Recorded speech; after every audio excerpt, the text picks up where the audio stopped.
Bienvenue sur Africa 24 pour cette nouvelle édition du Non-Stop Info. Au sommaire, la conférence de l'Union africaine sur le trafic des êtres humains a eu lieu au Soudan, au cœur des pourparlers, la protection des réfugiés, à l'heure où de nombreuses crises sur le continent ont contraint des familles entières à fuir leur pays. Élections législatives en Tunisie ce 26 octobre, au cœur des programmes des candidats, la situation socio-économique du pays. Les mentalités changent et la société évolue. Elles sont donc de plus en plus de femmes à entreprendre, mais pas encore assez pour favoriser véritablement le développement économique du continent. C'est ce que nous verrons dans cette édition.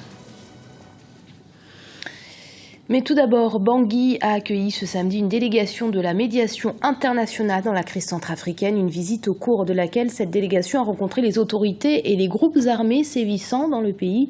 Cette nouvelle étape de pourparlers sur initiative du médiateur dans la crise centrafricaine, le président Denis Sassou Nguesso, a défini les priorités visant à ramener la stabilité dans le pays. Parmi celles-ci, la sécurisation de Bangui, la capitale, un véritable défi, comme l'analyse le président de l'Institut international de gestion des conflits, Kag Sanoussi. Beaucoup de gouvernances en Centrafrique se sont faites sur une base, je dirais, quasiment clanique. Et donc la gestion du pouvoir qui est clanique fait que quand vous gérez avec une partie de la population, cela veut dire automatiquement que l'autre partie se sent négligée. Ça, c'est des raisons endogènes. Et cette partie qui se sent négligée peut s'exprimer de X manières. Et certains s'expriment le fait que, soit c'est du communautarisme, certains le prennent sous l'angle religieux, d'autres sous l'angle ethnique, et tout ça a créé un foment de situations complexes. Nous avons aussi des raisons exogènes que nous connaissons parce que le Centrafrique est un pays riche, immensement riche, et parce qu'elle est riche, le pays, la Centrafrique est riche, donc ça suscite beaucoup de convoitises. Et nous pensons aujourd'hui qu'avant d'aller aux élections, il est important de revoir tous ces problèmes. La malgouvernance, les problèmes de communauté, les problèmes religieux qui se posent dans ce pays, il faut prendre le temps de les régler. Comme annoncé en titre, le Soudan a donc accueilli la conférence de l'Union africaine sur le trafic des êtres humains. Le pays est en effet un point de départ pour de nombreux migrants à la recherche de meilleures opportunités. Le Soudan accueille par exemple des dizaines de milliers d'Érythréens. D'autres transitent seulement par le Soudan et espèrent regagner l'Europe ou encore les États-Unis. Des réfugiés à la recherche d'une meilleure vie, donc souvent escroqués par des trafiquants et des passeurs peu scrupuleux. Il s'agit aujourd'hui de protéger ces réfugiés. Pour y parvenir, le gouvernement soudanais a appelé à davantage de soutien international. Marina Vanier. Le trafic d'êtres humains existe encore aujourd'hui. Chaque année, de nombreux individus subissent ce trafic illégal. Depuis 2002, on estime que près de 20 000 personnes ont péri dans la seule Méditerranée. Le Soudan est l'un des points de départ d'Afrique privilégiés par les clandestins. Beaucoup parmi eux fuient la pauvreté et sont souvent enlevés par les trafiquants dans leur tentative de traverser la frontière vers le Soudan. En raison de l'effondrement de ces régimes, il est devenu difficile de contrôler les rives menant à l'Europe. Et les accords précédents signés entre les États africains et l'Europe, dont l'Italie, sont également difficiles à appliquer. Cela rend la tâche de la lutte contre le trafic d'êtres humains très difficile pour le Soudan.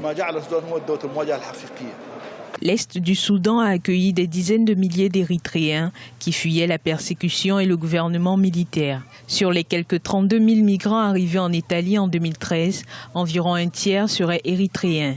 Pour l'heure, il n'y a pas de bilan exact du nombre de morts sur certaines routes de trafic, comme celle du désert du Sahara. Lorsqu'il n'y a pas de transparence, l'activité criminelle plane toujours. Ce genre de crime prospère en l'absence de transparence. Ces personnes partent à la recherche d'argent. Elles sont alors piégées par des gangs qui les utilisent dans des activités illégales comme l'esclavage et la prostitution, ainsi que des crimes de viol et de vol.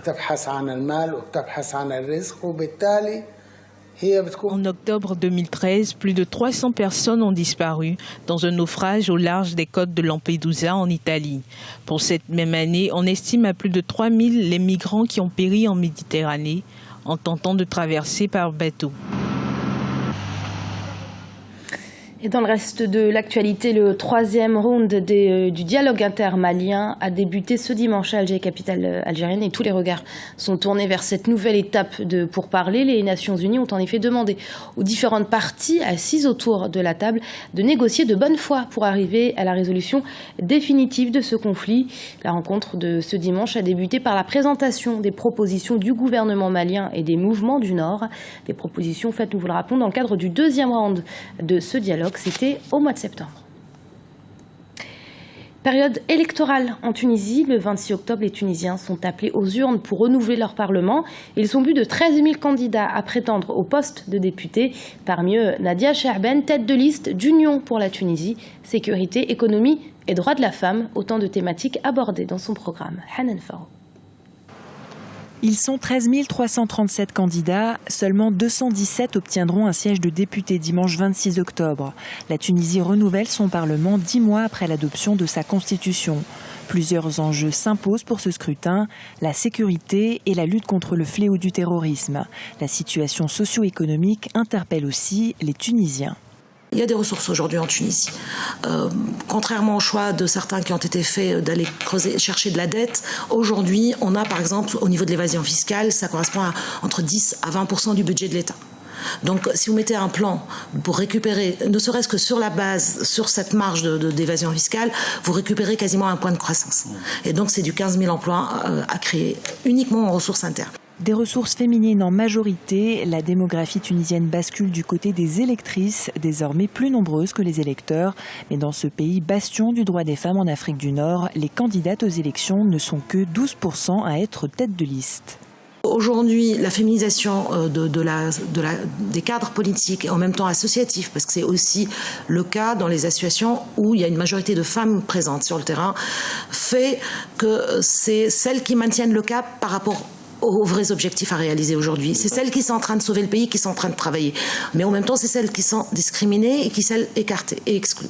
4 ans après la révolution du jasmin qui conduisit à la chute du président Zine El Abidine Ben Ali, la Tunisie se prépare à une autre élection capitale, celle du président de la République.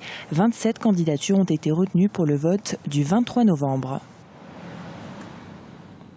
Le Rebranding Africa Forum qui s'est tenu à Bruxelles ce 18 octobre visait à favoriser l'émergence de l'Afrique à travers les propositions et solutions des acteurs du continent. Parmi ces propositions, la redynamisation de l'entrepreneuriat féminin, car les femmes sont encore trop peu à entreprendre. Et pour cause, faire sa place dans un milieu très longtemps réservé aux hommes n'est pas chose aisée. Mais la société évolue et les femmes sont persévérantes. Ibrahim Ndiaye. Les femmes participent activement à l'économie africaine. Toutefois, elles rencontrent de nombreuses difficultés dans leur désir d'entreprendre. Elles doivent se battre plus que les hommes pour trouver leur place. En plus des croyances socio-culturelles qui bloquent le désir d'entreprendre des femmes, ces dernières sont confrontées également à de nombreux obstacles pour le financement de leurs projets. Grâce à leur pugnacité, certaines réussissent malgré les préjugés et les contraintes à faire reconnaître leurs compétences. C'est le cas de Mme Henriette Caboret, une femme qui a intégré avec succès dans les années 1970 le secteur du bâtiment et les travaux publics. Je me suis imposée, j'ai prouvé par ma compétence, mon professionnalisme et ma rigueur que je pouvais être dans ce domaine et faire mieux qu'un homme.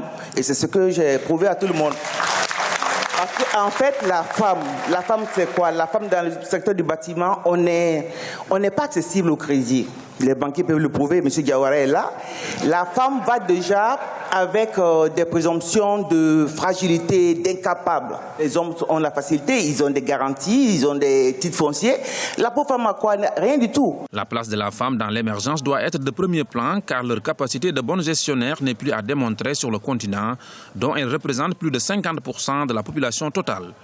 La femme est en effet l'épine dorsale de nombreuses activités économiques et devrait susciter l'intérêt des investisseurs pour plusieurs raisons.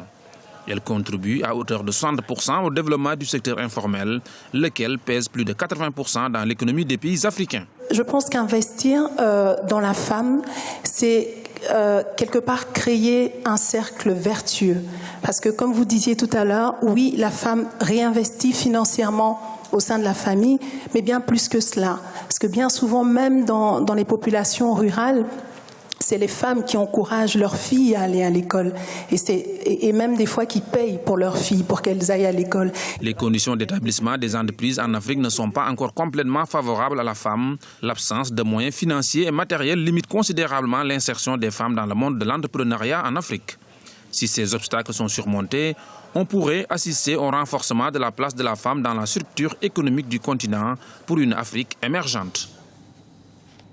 Et c'est la fin de ce journal. Merci de l'avoir suivi. Restez sur Africa 24 dans un instant.